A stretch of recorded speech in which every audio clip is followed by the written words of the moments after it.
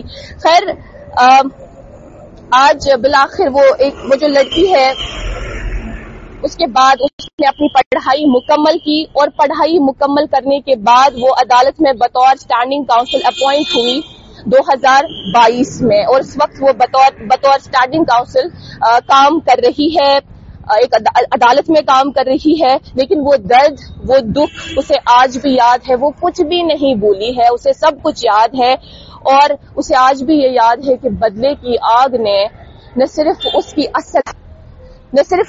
اصل حیت کو پوری طرح سے اس کی اصل حیت کو چینج کیا, بلکہ اس کی پوری شخصیت کو جھنجھوڑا. ابھی کے لیے اتنا ہی. کیمرہ پرسن مشتاق الاسلام کے ساتھ میں اقرا, کشمیر لائیو کے لیے.